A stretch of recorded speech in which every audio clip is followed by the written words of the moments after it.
I spent 2 years raising my granddaughter after my son died in a car accident. Her mother, Victoria, had asked me to take her temporarily. Temporary became permanent. I built my life around that little girl. I converted my guest room into her bedroom. I drove her to school every morning. I helped her with homework every night. Victoria visited maybe once a month, sometimes less. Then one day she showed up unannounced with legal papers. She was engaged to a wealthy surgeon. She wanted full custody of Lily. She wanted control of the $280,000 education trust I managed. And she wanted me to submit to a cognitive evaluation because her lawyer claimed I was showing signs of mental decline. She thought I was just a convenient babysitter, an old man she could push aside when she finally decided she wanted to play mother again. She was wrong. I had spent 40 years as an accountant. I knew how to dig through records. I knew how to find the truth people tried to hide. Victoria had secrets, and I was about to drag every single one of them into the light of a courtroom. What the judge saw that day changed everything. Before we move on to what happened next, I would love to know where you are watching from. The call came on a Tuesday afternoon. I was in my garage workshop, sanding down a jewelry box I was making for Lily's birthday. A state trooper told me my son Daniel was dead. A pickup truck ran a red light on Burnside Street. Daniel's sedan didn't stand a chance. He was 43 years old. I don't remember hanging up the phone. I don't remember walking into the house. The next thing I knew, I was sitting at my kitchen table and 2 hours had passed. My boy was gone. Daniel had been a good man, an engineer for a firm downtown. He coached youth basketball on weekends and grilled burgers for the neighbors every 4th of July. He had his mother's smile. Linda passed 8 years ago from cancer. I always saw her face when I looked at him. Now I would never see either of them again. The funeral was held on a gray Portland morning. Lily stood next to me at the graveside. She was 6 years old and she didn't fully understand what was happening. She asked me when Daddy was coming back. I couldn't answer her. My throat closed up and my eyes got wet. I just held her hand. Victoria stood across from us in a black dress that probably cost more than my monthly pension. She worked as a hospital administrator. Good salary, important title. She always made sure people knew about both. She cried at all the right moments, but she never once reached for Lily. Daniel had been careful with money. He learned that from me. I spent 40 years as an accountant before I retired, and I taught him everything I knew. He had set up an education trust for Lily, $280,000 from his life insurance policy, separate from the payout Victoria received as his spouse. The trust was meant for Lily's college and nothing else. Daniel named me as trustee. He put it in his will specifically. At the time, I thought it was just a practical decision. I was an accountant. I knew how to manage money. Now I realize he didn't trust Victoria with it. 3 weeks after we buried Daniel, Victoria called me. She said she was struggling. The grief was too much. She couldn't work and care for Lily at the same time. She asked if Lily could stay with me for a little while. I said yes, immediately. Of course I did. Lily was my granddaughter. She was all I had left of Daniel. Victoria dropped her off with a suitcase and a stuffed elephant named Peanut. She said it would just be a few weeks, maybe a month at most. That was 2 years ago. I converted my guest room into Lily's bedroom. I painted the walls light blue because she said it reminded her of the sky. I bought a new mattress and a desk for homework and a bookshelf that slowly filled up with chapter books. My knees ache when I climb stairs now, but I climb them every night to tuck her in and read her a story. I learned to make French braids from YouTube tutorials. My fingers are stiff in the mornings, and I need reading glasses for everything these days. But I practiced until I got it right. Victoria visited once a month at first, then less. She would show up with expensive presents. Toys Lily didn't ask for, clothes Lily didn't need. She would take photos of herself hugging Lily and post them online. Then she would leave. She sent checks every month, $500. I never cashed a single one. I kept them in a drawer as a record. I think the money made Victoria feel like she was still a mother, like writing a check was the same as showing up. Lily stopped asking when mommy was coming to get her after the first year. I didn't push. I didn't complain. I was just grateful for every day I had with her. She was my whole world now. It was a Saturday afternoon in March. Lily was at a friend's birthday party. I was reading the newspaper at my kitchen table when the doorbell rang. Victoria stood on my porch. She wore a cream-colored coat and diamond earrings I had never seen before. A man in an expensive suit stood behind her. She smiled and said we needed to talk. She said she had wonderful news. I let them in. I offered coffee. The man declined. Victoria said they wouldn't be staying long. She introduced him as Gregory Ashford, an attorney from a downtown firm. He handed me a business card with raised gold lettering. Victoria said she was getting married. His name was Richard, a cardiovascular surgeon at Oregon Health Sciences University. Very successful, very respected. I said congratulations. I meant it. I hoped maybe a stable marriage would help her become more present in Lily's life. Then Victoria said Richard wanted to do things properly. He came from a traditional family. He expected his wife to have custody of her own child. My stomach dropped. She said she was ready now. She had worked through her grief. She had built a new life with a wonderful man, and she wanted Lily to be part of it. I asked what exactly she was saying. Gregory Ashford opened his briefcase. He pulled out a thick folder and placed it on my kitchen table. Victoria said she was filing for full custody. She said she was also petitioning to have herself named as trustee of Lily's education fund. I stared at the papers. I couldn't process what I was seeing. She said it was nothing personal. She appreciated everything I had done, but Lily needed her mother, and the trust fund should be managed by a parent, not a grandparent. I asked why. I asked what had changed after 2 years of barely showing up. Gregory Ashford cleared his throat. He said there were concerns about my ability to continue caring for a growing child. He said his client had noticed signs of cognitive decline during recent visits. I felt cold all over. He said they were requesting a formal cognitive evaluation, a neuropsychological assessment conducted by a court-approved specialist. He said it was standard procedure in cases involving elderly caregivers. Victoria wouldn't meet my eyes. She stared at the wall behind me. I was 70 years old. I had some aches and pains. My memory wasn't perfect, but I was not declining. She was trying to make me look incompetent so she could take Lily and the money. Gregory Ashford said I had 30 days to respond. He said they hoped we could resolve this amicably without a prolonged court battle. I looked at Victoria. I asked if this was really what she wanted. I asked if she understood what she was doing. She finally looked at me. Her voice was steady. She said Lily was her daughter. She said she had every right to raise her own child. I stood up. My knees protested, but I ignored them. I told them I would take their evaluation. I told them I would take any test they wanted,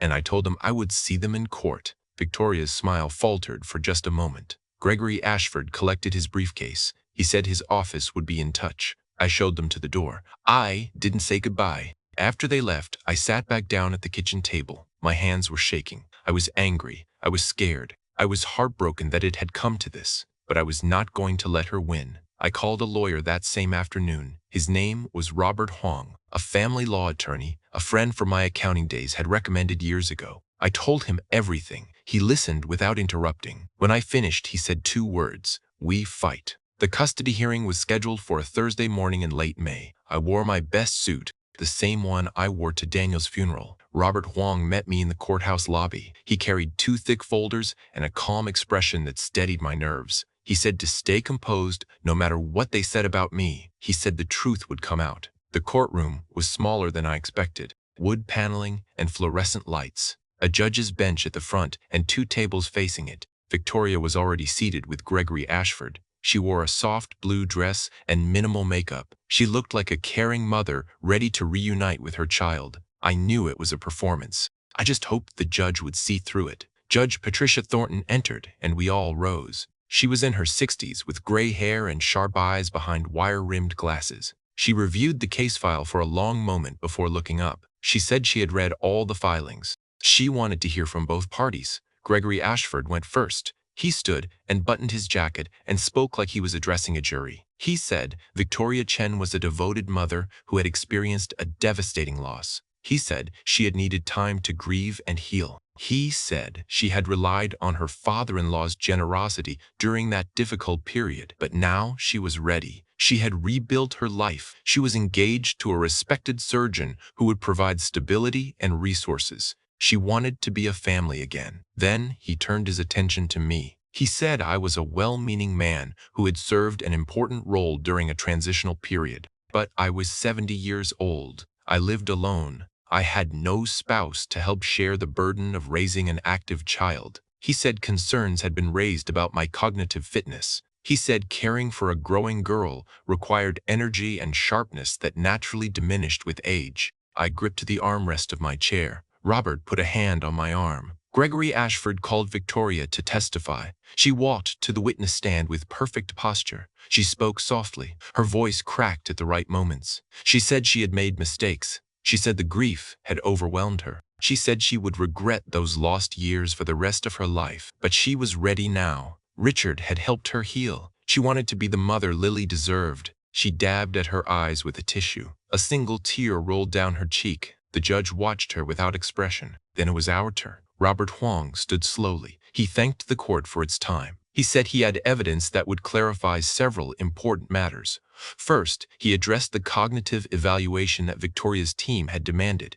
He held up a document. He said I had completed the full neuropsychological assessment administered by Dr. William Reeves, a court-approved specialist with 30 years of experience. The results were clear. I showed no signs of cognitive decline. My memory, reasoning, and executive function all tested within normal ranges for my age. Robert said the accusation of mental decline was completely baseless. It was a tactic designed to discredit a loving grandfather who had done nothing but care for his granddaughter. Victoria's expression flickered. Gregory Ashford scribbled something on his notepad. Robert continued. He said, the evaluation results were only the beginning. During discovery, his team had obtained additional evidence that shed light on Victoria's true motivations. Gregory Ashford stood up. He objected. He said this evidence had not been properly disclosed. Robert said it had been disclosed exactly according to procedure. He said opposing counsel had simply chosen not to review it carefully. Judge Thornton raised her hand.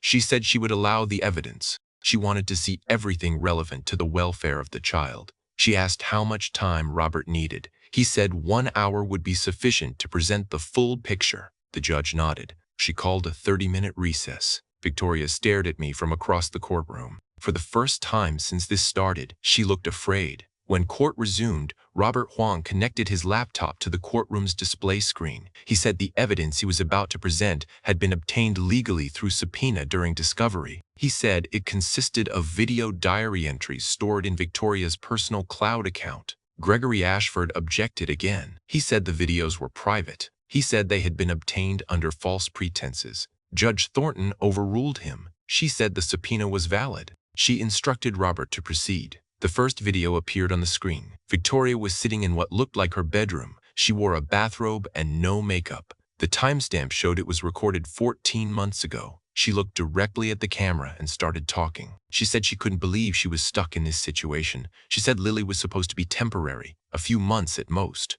But the old man had gotten attached, and now everyone expected her to be grateful. She said she never wanted to be a mother in the first place. Daniel had pressured her into it. And now Daniel was gone, and she was stuck with the consequences. The courtroom was silent. Robert played the second video. This one was recorded 8 months ago. Victoria was on the phone with someone. The audio picked up both sides of the conversation. The other voice belonged to a man. Richard, her fiancé. Richard asked when she was going to get custody sorted out. He said his parents kept asking about her daughter. He said it looked bad that she didn't have her own child living with her. Victoria laughed. She said she was working on it. She said she just needed custody long enough for the wedding and the family photos. After that, she could send Lily to boarding school. Richard said that sounded reasonable. Victoria said the best part was the trust fund. $280,000 just sitting there. She said once she was trustee, she could access it for Lily's expenses, private school fees, clothing, whatever she decided was necessary. She said she had $40,000 in credit card debt that needed to disappear before Richard's family started asking questions. I heard someone gasp behind me. I didn't turn around.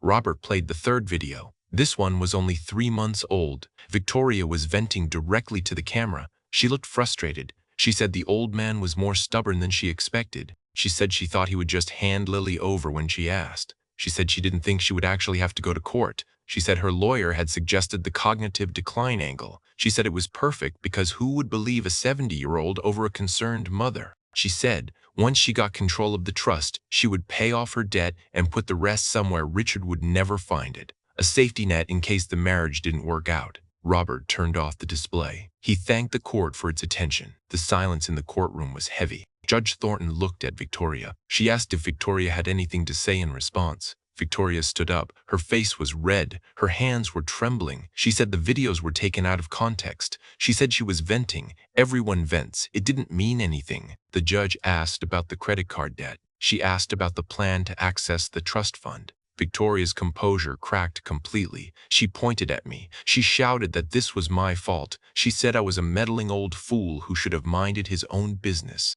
She said I had turned her own daughter against her. She said Lily was her child. Hers, not mine. Gregory Ashford grabbed her arm and told her to stop talking. She shook him off. She said I had stolen 2 years of her life. She said I had made her look like a bad mother when all she needed was time. Judge Thornton banged her gavel. She told Victoria to sit down immediately. Victoria sat. She was breathing hard. Mascara streaked down her cheeks. The mask was gone. Everyone in that courtroom had seen exactly who she really was. Judge Thornton called for a brief recess to review the evidence. 15 minutes. It felt like hours. I sat at the table with Robert. My back ached from the hard wooden chair. I wanted to stand and stretch, but I didn't trust my legs. Robert said I had done well. He said the videos spoke for themselves. I didn't feel like I had done anything. I just sat there while Victoria destroyed herself. Victoria and Gregory Ashford whispered intensely at their table. She kept shaking her head. He kept putting his hand on her arm. She looked like she wanted to run. The bailiff called us back to order. Judge Thornton returned to the bench. She said she had reviewed all the evidence presented today. She said she had also reviewed the documentation submitted prior to the hearing, school records, medical records, character statements from neighbors and teachers. She looked at Victoria. She said she found the video evidence deeply troubling. She said it revealed a pattern of deception and financial motivation that called into question Victoria's fitness as a parent. She said the accusation of cognitive decline against me was not only unfounded, but appeared to be a deliberate strategy to remove a capable guardian from a child's life. Victoria opened her mouth. Gregory Ashford grabbed her wrist. She closed it again. Judge Thornton turned to me. She said the record showed that I had provided Lily with a stable and loving home for 2 years. She said teachers described Lily as happy and well-adjusted. She said medical records showed consistent care and attention. She said it was clear that I had stepped up during a difficult time and had put Lily's welfare above everything else. Then she delivered her ruling. She granted me full legal guardianship of Lily Chen, effective immediately. Victoria would receive supervised visitation only, 2 hours per week at a court-approved facility. The trust fund would remain under my management as Daniel's will had specified. Additionally, she was adding court oversight to ensure the funds remained protected from any future claims. She said any attempt to interfere with the guardianship arrangement would result in further restrictions. She banged her gavel. Court was adjourned. Victoria stood up so fast her chair scraped against the floor. She said this wasn't over. She said she would appeal. She said no judge was going to take her daughter away from her. Gregory Ashford pulled her aside. I could hear him telling her to be quiet. He said she was making things worse. He said an appeal would be expensive and unlikely to succeed given the evidence. Victoria pulled away from him. She looked at me with pure hatred. She said I would regret this. She said I had no idea what I had started. Then she walked out of the courtroom. Her heels clicked against the floor until the door swung shut behind her. I sat very still for a moment. My hands were trembling. I wasn't sure if it was relief or exhaustion or both. Robert patted me on the shoulder. He said we did it. He said Lily was safe. I thanked him. I meant it more than I could express. I gathered my things slowly. My joints were stiff from sitting so long. I walked out into the hallway. Lily was waiting on a bench with a social worker who had been assigned to supervise her during the hearing. She saw me and jumped up. She ran to me and threw her arms around my waist. She asked if it was over. She asked if she could stay with me. I knelt down even though my knees screamed in protest. I looked her in the eyes. I told her she was staying with me. I told her we were going home. She hugged me tighter. I felt her tears soaking through my shirt. For 2 years, I had been treated like a temporary solution, a convenient babysitter who would step aside whenever Victoria decided she was ready. Now, a judge had seen the truth. Now, it was official. Lily was mine, and I was hers. 6 months passed. Spring turned to summer. Summer turned to fall. The leaves on the maple tree in my backyard changed from green to gold to red. Lily started 3rd grade. She made the honor roll her first semester. Her teacher said she was one of the brightest students in the class. I put the report card on the refrigerator, right next to the photo of Daniel at her age. Victoria's engagement fell apart 2 weeks after the trial. Richard's family had connections at the courthouse.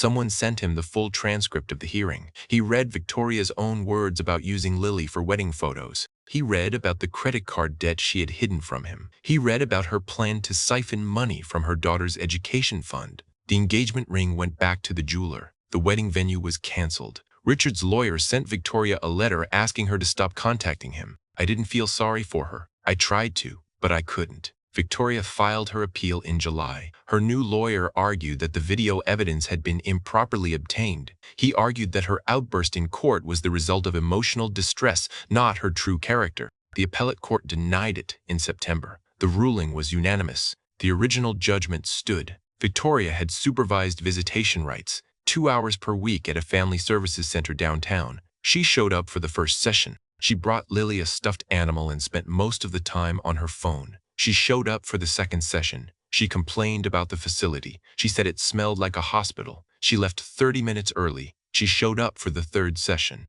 Lily asked her why she had said those things on the videos. Victoria didn't answer. She just stared at the wall. She never requested a fourth session. I waited for Lily to ask about her. I prepared answers. I tried to find words that would be honest but not cruel. She never asked. Life settled into a rhythm. I drove Lily to school in the morning. I picked her up in the afternoon. We did homework at the kitchen table and ate dinner together every night. On weekends, I started teaching her woodworking in the garage. Daniel had loved woodworking. I taught him in this same garage when he was about Lily's age. He made a crooked birdhouse his first try. I still have it on a shelf in the living room. Lily's first project was a small jewelry box. Her cuts were uneven, and she sanded too hard in some places. But she finished it herself. She painted it purple and put it on her dresser. I watched her work, and I saw Daniel in every movement. The way she squinted when she measured. The way she stuck her tongue out when she concentrated. He would have been so proud of her. One evening in October, we were sitting on the back porch watching the sunset. The air was cool and smelled like fallen leaves. Lily had a mug of hot chocolate. I had my coffee. She was quiet for a long time. Then she looked up at me. She asked if she could ask me something. I said, of course. She said she had been thinking about it for a while. She said her friend Madison had a name for her grandfather who took care of her. She called him Papa Dad. Lily asked if she could call me something like that. I asked what she had in mind. She said she wanted to call me Grandpa Dad because I was her grandpa, but I was also kind of her dad now too. My eyes got wet. I took off my glasses and wiped them with my sleeve. I told her I would be honored. She smiled. The same smile Daniel used to have. The same smile Linda had before her. She scooted closer to me on the porch swing. I put my arm around her. We watched the sun disappear behind the trees. The sky turned orange and pink and then deep blue. I thought about Daniel. I thought about Linda. I thought about everything I had lost. Then I looked at the little girl tucked under my arm, and I realized I still had everything that mattered. Thank you for watching. If this story moved you, please take a moment to subscribe to Elder Vengeance and hit the notification bell so you never miss a new story. Every week, we share true stories of elderly people who refused to be victims. People who fought back against betrayal, fraud, and injustice. People who proved that age is not weakness. If you know someone who needs to hear this message, share this video with them. And if you have a story of your own, leave it in the comments below. Your story might be the next one we tell. Until next time, stay strong, stay sharp, and never let anyone underestimate you.